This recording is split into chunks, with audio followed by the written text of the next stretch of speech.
A multi-million-dollar federal program to help homeless veterans is failing, ignoring calls for help and neglecting to follow through.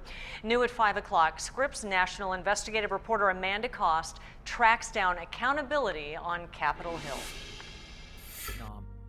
The following message viewed more than 1 million times. Each of these veterans fell on hard times and faced homelessness. A public service announcement for the National Call Center for Homeless Veterans. A simple phone call put them in touch with a trained professional from the Department of Veterans Affairs. 40,000 veterans called and tried to get help, and this wasn't the end of their story. They didn't end like this, and that's the problem.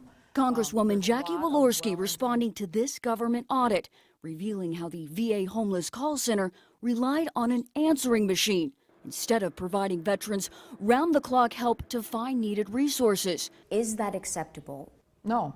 When the vulnerable veterans call, we at least owe them a person, and they're not doing their job, so we hold them accountable. This is unacceptable. This is unacceptable. And it's simply unacceptable. Lawmakers on the House Committee on Veterans Affairs demanding answers. Setting up a 800 number doesn't fix anything if nobody answers the phone.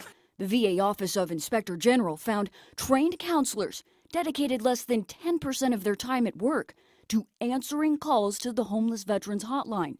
Most of their time spent on breaks, in training, or at lunch. What happened to the person in charge of that department? If there is wrongdoing found, they will be taking care of that. They will be fired? I won't say they'll be fired. More than 20,000 calls sent to the answering machine. The audit found those calls could have been answered if the call center had effectively managed counselors' time. The VA Office of the Inspector General set to check back in with the National Call Center for Homeless Veterans in 3 months. Reporting from Capitol Hill for the Scripps Washington Bureau, I'm Amanda Cost. And the VA has agreed to stop sending homeless veterans calls for help to voicemail and is planning to end the use of an answering machine by February.